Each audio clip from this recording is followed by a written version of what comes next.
I hope my regular viewers don't mind if I do something a little less animated. Actually, I say that as if I regularly upload. This is my second video this year. Fuck COVID! The Volkswagen Beetle, a car with an unfortunate beginning, was designed by Ferdinand Porsche, a guy who would later go on to design crap tanks for the German army. The Beetle is more famous for being the poster child of the hippie movement of the 1960s. Well, that in the Herbie movies. Then in 1998, Volkswagen unveiled the modernised New Beetle, which is a bit of a redundant name since that was like 22 years ago. It's a bit like New Coke or the new 3DS in that regard. No matter how old they are, they're still new. It wasn't a direct replacement since the original Beetle was still in production, and would continue to be built all the way up until 2003. Now you can bore people at dinner parties with that useless fact. And yes, I bought my Beetle after my Volvo C30 caught fire. One interesting quirk of the Beetle is all the Made in Mexico badges, here and under here as well. You always imagine a car with the Volkswagen badge having more Hansel and Gretel about it, and less Speedy Gonzales. That said, this isn't a fast car.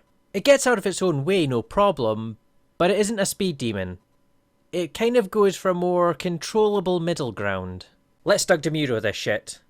These cup holders are useless. Because of the dashboard, you can't even use them unless you push the whole thing over to the left.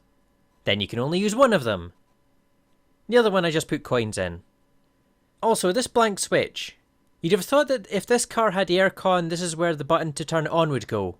But apparently not. No, instead they split the air recirculate button and put the aircon button there. Don't worry, some of the quirks make a bit more sense. Like the clock in the roof. Sounds odd, but it's surprisingly easy to see it there, especially in the back. Also, the tire pressure is written in the fuel filler cap.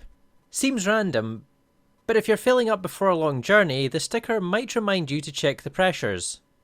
Potential safety feature? Of course, the vase with the flower in it makes total sense. Really, this is such a happy car that I imagine if more cars were like this, road rage would become a thing of the past.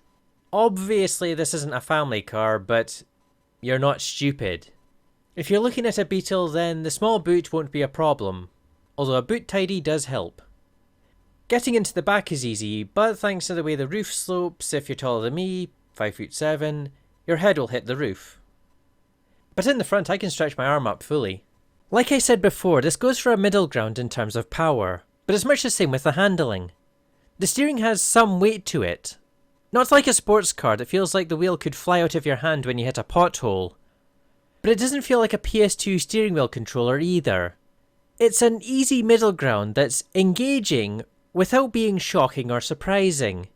Even if you're a new driver, you could feel confident behind the wheel. In fact, I feel like this would be a really good car to learn on. Of course, I bought mine as a stopgap car, but really there are many reasons why you'd want a car like this. It's easy to drive, it's a Golf underneath, so parts are cheap and easy to come by. They get good MPG for a petrol. I don't know how the diesels fare, but being an older car, you wouldn't have to deal with AdBlue or that weird regenerating exhaust thing that Fiat puts in their broken vans. Unfortunately, it all ended in 2019 when Volkswagen ceased production of the Beetle after 81 years, in favour of more SUVs. Seriously? I mean, they already make the Touareg, the Tiguan, the T-Bag. Do we really need more samey, too big for the road, gas-guzzling SUVs? I think the end of the Beetle has less to do with sales and more to do with the fact that small, basic cars like this don't review well these days. Regardless, the final Beetle was serenaded off the production line by a mariachi band. I wonder if anyone will even notice if VW discontinue any of their SUVs. And the next day a guy complimented me on mine and told me to look after it. That's the thing about the Beetle. People in Ferraris say they're brightening up people's day, but if you have a Beetle, people will come up and tell you you're brightening up their day. Sadly, my time with my Beetle is coming to an end, because of one word. Rust. It's one of those things that you can't get a straight answer on.